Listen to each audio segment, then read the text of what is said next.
Fala aí, bruxões, beleza?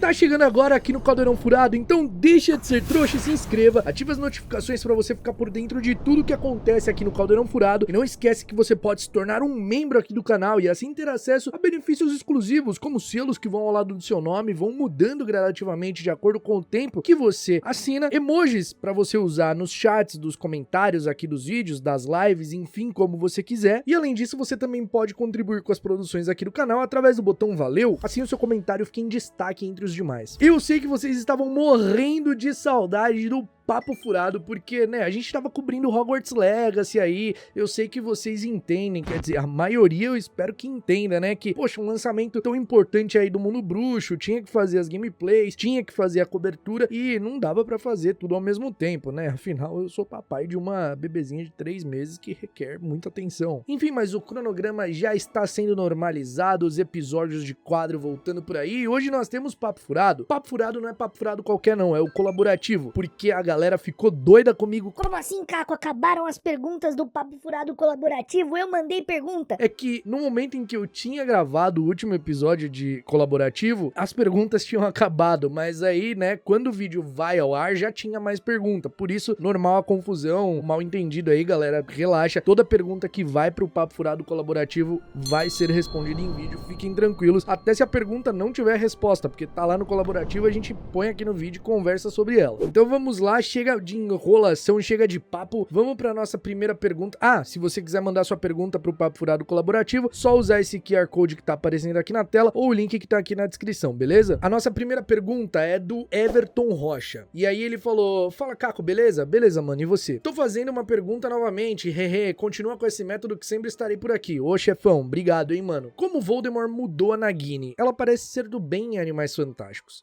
Será que ele mentiu e culpou o Dumbledore pela possível morte do Credence e a convenceu de vingança? Abraço. Muito interessante a pergunta, né? A gente vê realmente a Nagini lá em Animais Fantásticos, que ela é uma pessoa boa, e aí ela é uma Maledictus, né? Que sofre dessa condição de sangue, essa maldição, que acaba fazendo ela se transformar em serpente. Vai chegar um momento que ela não vai poder voltar à forma humana, vai ficar presa naquela forma ali pra sempre. É uma teoria interessante, né? Que o Voldemort tenha convencido ela a se vingar de alguma forma, por algum possível acontecimento na vida dela ali, né, que ela encare como culpa do Dumbledore. Afinal, né, ali, Animais Fantásticos, o Credence era alguém que era muito próximo dela, enfim. Mas eu acredito também, né, depois que saiu Os Segredos de Dumbledore, eu acredito que talvez seja outra coisa. Eu acredito que mudança da natureza da Nagini tenha realmente sido alterada pela condição dela, pela maldição que ela sofria. Então eu acredito que a Maledictus, ela vai ali, depois que ela se transformar, ela vai perdendo cada vez mais a sua consciência humana até o ponto de se transformar numa fera mesmo, não só fisicamente, mas mentalmente. É uma teoria interessante de ter alguma motivação, mas eu acredito que pela condição também é que ela acabou ficando daquele jeito. E assim, como o Voldemort era o filhoglota, conseguia comunicar com ela, falava com ela, ela criou uma proximidade ali com ele, de alguma forma, não sei, talvez por ela já ter sido humana, um resquício de relação humana, né, ali dentro dela, e ela ter essa relação aí com o Voldemort de alguma forma. Eu acredito que isso possa ter acontecido. Mas e vocês? O que vocês acham sobre isso?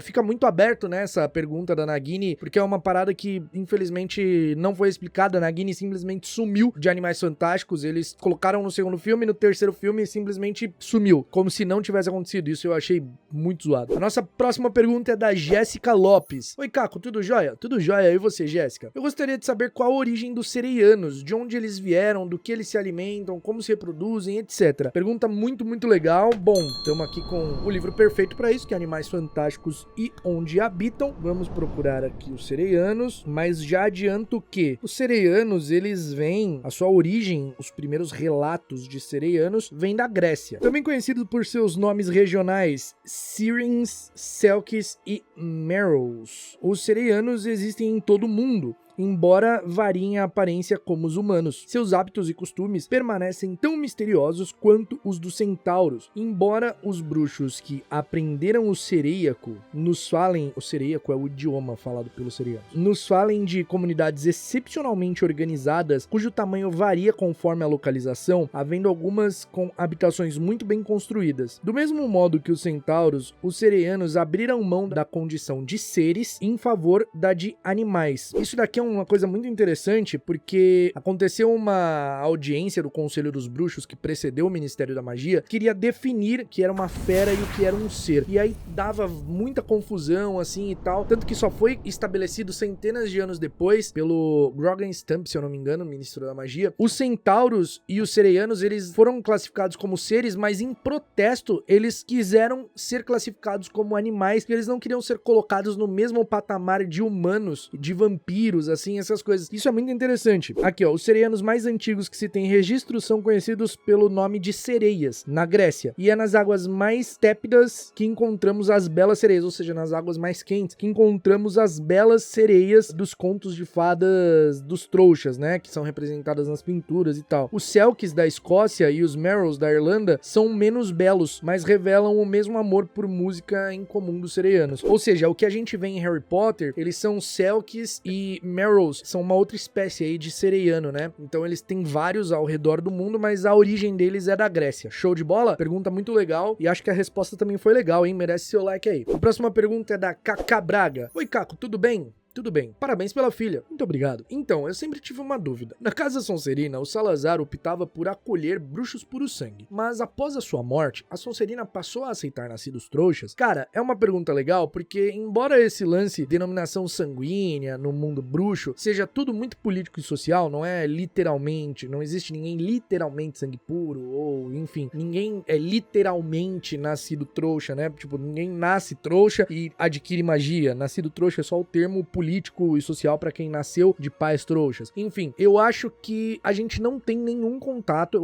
tenho certeza que a gente não tem nenhum contato com nascidos trouxas na Sonserina. Tem mestiços, né? O próprio Voldemort era filho de um trouxa, o Snape era filho de um trouxa, mas eu acredito que deva haver sim, a gente só não tem contato, porque tem muitos, milhares e milhares de bruxos já passaram pela Sonserina, então a gente conhece assim, pouquíssimo, né? A gente conhece períodos de tempos do mundo bruxo muito pequenos, então provavelmente com certeza já deve, não, provavelmente com certeza não, né, ou é provavelmente ou é com certeza, se bem que provavelmente é algo provável, mas possivelmente deva ter algum nascido trouxa na Sonserina, mas a gente não teve nenhum contato. A próxima pergunta é da Acemalacrida.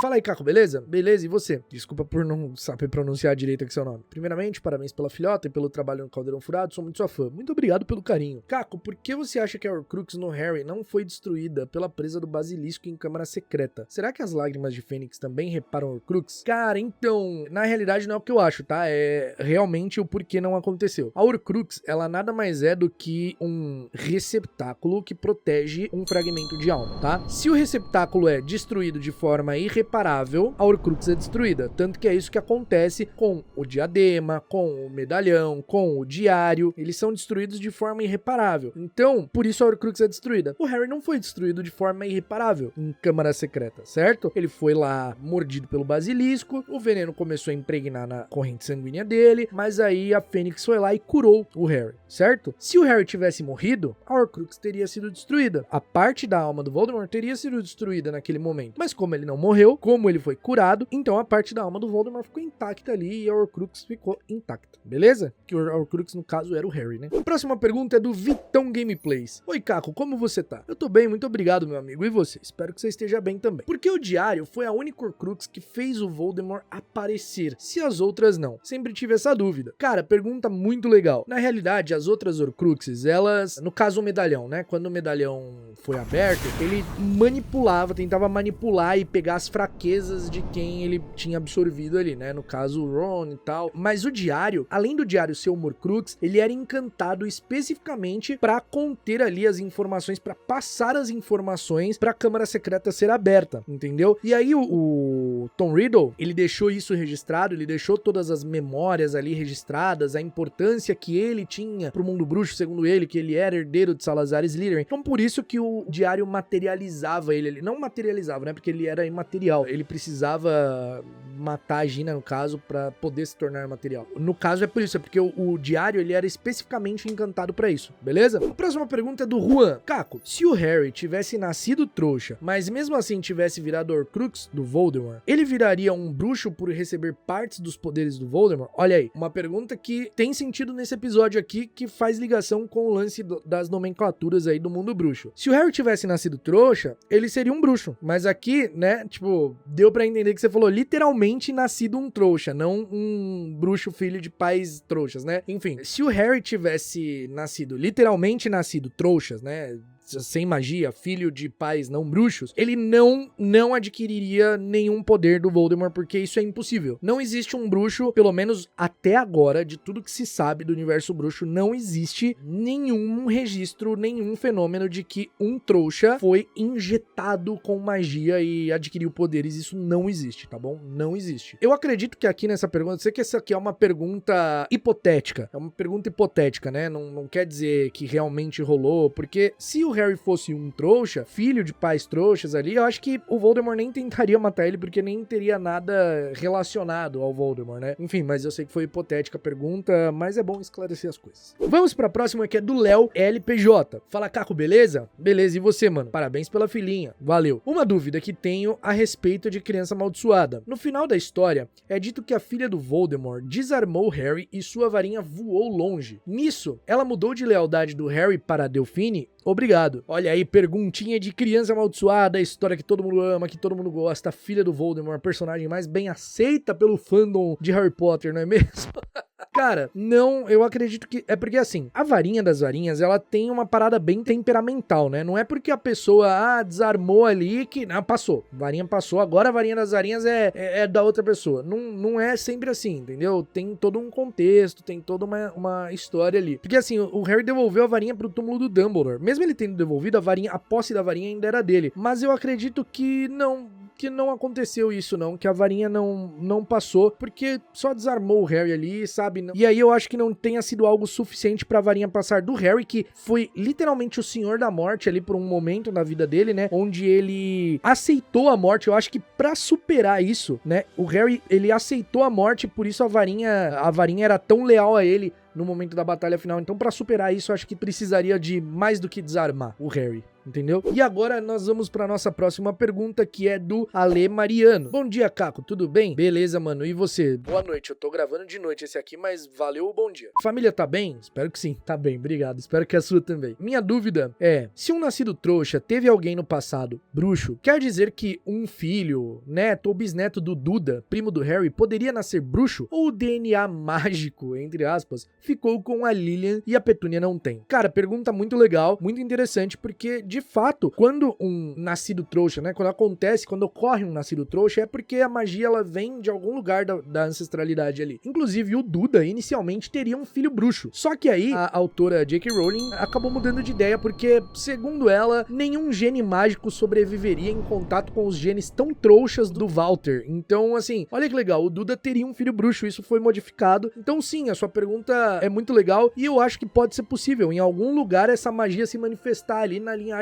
do Duda. Talvez, quem sabe. A nossa próxima pergunta é do Goeder Go. Fala, Caco, beleza? Beleza. A varinha das varinhas não devia ter trocado de lealdade quando o Voldemort, entre aspas, mata o Harry na floresta? Aliás, a varinha das varinhas lembra muito Um Anel de O Senhor dos Anéis, que devido ao histórico sangrento faz crer que, na verdade, a lealdade dela sempre foi apenas a morte. Abração. Abração! Valeu muito a menção aqui de Senhor dos Anéis. Inclusive, adoro o Senhor dos Anéis e eu sou de uma época que gostar de Harry Potter e gostar de Senhor dos Anéis era um crime, um pecado, tá ligado? Porque tinha uma rixa, sabe? Uma coisa muito boba, né? Porque, porra, Senhor dos Anéis é muito irado, Harry Potter é muito irado e não tem problema nenhum gostar dos dois. Enfim, vamos pra pergunta. Inclusive, eu também sou de uma época que os pais e mães que não eram tão ligados assim em cultura pop achavam que o Harry e o Frodo eram a mesma coisa, que Harry Potter e o Senhor dos Anéis eram a mesma coisa. Então eu já vi muito, por exemplo, minha mãe falando, olha lá, tá passando Harry Potter e era Senhor dos Anéis. Bora responder a pergunta que eu já me alonguei alonguei demais, né? Na verdade, o que acontece, eu já até falei brevemente, né, aqui nesse episódio mesmo, o que acontece é que a varinha das varinhas não passa lealdade pro Harry, aliás, não passa lealdade pro Voldemort, porque o Harry aceita morrer sem revidar, e isso torna ele o verdadeiro mestre da morte ali, entendeu? O verdadeiro senhor da morte. O próprio Dumbledore explica isso ali no livro pra ele, né, que ele aceitar ser morto sem revidar fez toda a diferença possível, então por isso a varinha não passou a lealdade pro Voldemort. Muito interessante a pergunta, e muito legal a comparação com o Um Anel do Senhor dos Anéis, muito legal. E a nossa última pergunta, mas não menos importante, de um papo furado com perguntas muito legais, é do Stefferson Ricardo. Oi, Caco, tudo bom? Tudo bem, e você? A ofidioglosia é algo que uma pessoa que não é ofidioglota pode aprender ou está limitada apenas aos herdeiros de Slytherin? Essa pergunta é muito legal e inclusive tem um episódio inteiro sobre ofidioglosia aqui no Caldeirão Furado que eu recomendo depois vocês assistirem. Vou dar uma resposta aqui de forma bem resumida, mas lá nesse outro episódio vocês vão ter um entendimento melhor do assunto. É o seguinte, a ofidioglosia, ela é única e exclusivamente genética. Tipo, ela é passada somente à linhagem de Salazar Slytherin. Então todo ofidioglota que você conhecia, com exceção de Harry, era da linhagem de Slytherin. Por isso que eu até teci uma teoria um tempo atrás de que o Salazar Slytherin era descendente, ou de alguma forma, da linhagem de Herpo o Sujo, que foi o primeiro bruxo a criar um Horcrux, que viveu na Grécia Antiga, que foi o primeiro a criar um basilisco, porque ele era ofidioglota. Então, se a ofidioglosia é uma coisa que é característica do Slytherin e da linhagem, né, de sua linhagem, eu acredito que faça sentido isso. Mas acabei divagando aqui da resposta, vamos pra resposta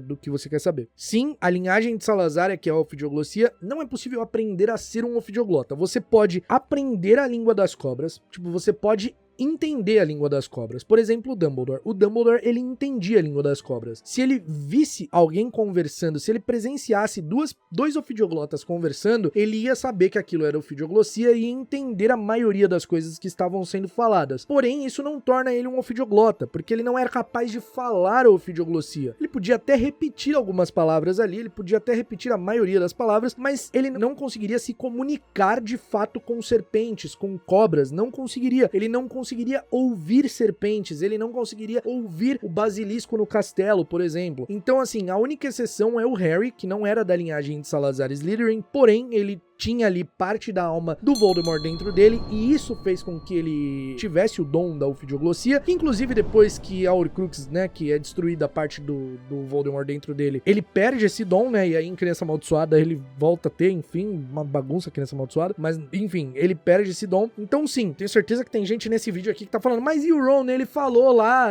pra abrir a câmara secreta? Realmente, ele só repetiu o que o Harry tava falando, que era a palavra abra, simplesmente, só isso. Isso não torna o Ron ofidioglota. Vamos trazer pro nosso mundo real um exemplo bem besta, né, e não 100% relacionado, mas acho que dá pra dar uma ilustrada. Eu posso repetir um monte de palavras em búlgaro, por exemplo. Eu tô falando búlgaro? Eu sei falar búlgaro? Não sei. Mas eu tô repetindo as palavras. Claro, se eu aprender búlgaro, se eu estudar, eu vou conseguir falar com outro búlgaro na língua nativa deles. Mas com a ofidioglosia isso não acontece. Você pode até tentar aprender, que é uma coisa muito difícil, você pode entender algumas coisas, mas você jamais vai conseguir se comunicar de fato em ofidioglosia com serpentes, com cobras, beleza? Show de bola? Pergunta muito legal. Tem um vídeo lá inteirinho sobre isso. Recomendo a vocês que não assistiram. A gente vai ficando por aqui em mais um episódio do Papo Furado. Lembrando que esse foi um episódio do Papo Furado colaborativo. Se você quiser mandar sua pergunta pro Papo Furado colaborativo, use o QR Code que tá aparecendo aqui na tela, ou então no link aqui embaixo da descrição. E não se preocupe, a sua pergunta, se você mandar ali no Papo Furado colaborativo, vai ser respondida. A única coisa que eu peço pra você é cheque antes de mandar pergunta, porque às vezes você vai mandar uma pergunta de algo que eu já respondi, uma pergunta especificamente, não um tema, já fiz vídeo igual foi da ofidioglosia, já fiz um vídeo sobre, ok, mas foi uma pergunta válida. Às vezes você vai mandar uma pergunta exatamente igual, e aí, cara, você vai meio que gastar ali o